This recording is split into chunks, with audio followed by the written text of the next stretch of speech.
Satu ayat-ayat Allah di alam. Ibnu Qayyim berkata dalam Miftah Darus Sa'adah, setiap makhluk di langit dan bumi adalah ayat, tanda, yang menunjukkan kepadanya. Tidak ada satu daun pun yang jatuh, kecuali ia membawa kabar tentang Allah.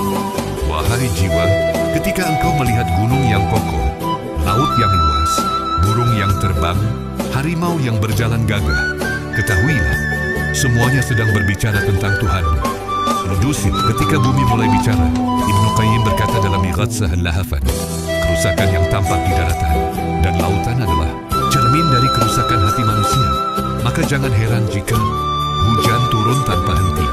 Karvan samarat, betani masuk tanah retak, angin menjadi liar, air sungai naik, gunung berguncang.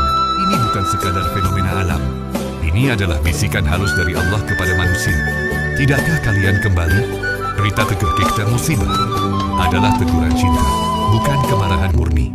Dalam Al-Fawaid, Ibnu Qayyim menulis, musibah itu seperti cambuk kasih sayang. Dengannya Allah menegur, bukan memukul. Dengannya Allah menarik hambanya yang sedang menjauh. Betapa lembutnya Allah. Bahkan saat mengingatkan, Ia memilih jalan yang membuat kita sadar, bukan hancur. Keempat, hati yang hidup paling mudah terbangun. Ibnu Qayyim berkata dalam Al-Wabil Asy-Syayyib, tanda hati yang hidup adalah ia mudah tersentuh oleh ayat-ayat Allah, baik yang tertulis maupun yang terlihat. Jika engkau melihat bencana dan engkau takut, maka itu tanda bahwa hatimu belum mati. Jika engkau melihat kabut di gunung dan engkau merenung, itu tanda bahwa hatimu masih mengenal Allah.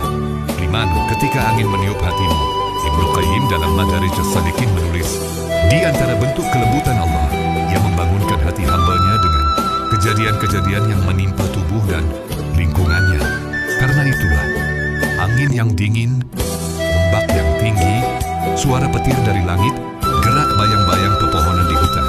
Semuanya adalah sentuhan lembut Allah, menggerakkan jiwamu agar kembali mengingatnya. Sediu alam tidak pernah durhaka, hanya manusia yang berani.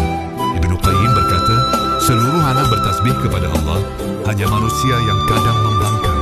Burung-burung taat, gunung-gunung tunduk, lautan sujud, pohon-pohon berdiri dalam ketaatan. Maka betapa malunya manusia ketika ciptaan yang tidak diberi akal justru lebih mengenal Tuhan dibanding dirinya. 7. Ujian turun agar engkau mendekat. Ibnu Qayyim berkata dalam Al-Jawab Al-Kafi, jika Allah menginginkan kebaikan bagi hambanya, Ia akan membukakan baginya pintu ujian agar ia kembali mengetuk pintunya. Tidak ada musibah kecuali Allah ingin membersihkanmu, mengangkat derajatmu, menghapus dosamu, menuntunmu pulang. Jadi pas pendapat, kembali sebelum terlambat. Ibnu Qayyim menulis, jalan kembali kepada Allah adalah jalan kebahagiaan yang sesungguhnya. Tidak ada ketenangan bagi hati kecuali jika ia kembali kepada Rabb-Nya. Jika alam saja tunduk pada Allah, mengapa engkau masih ragu untuk kembali kepadanya? Wahai jiwa yang sedang mencari jalan, jika alam ini saja tunduk, mengapa engkau belum kembali?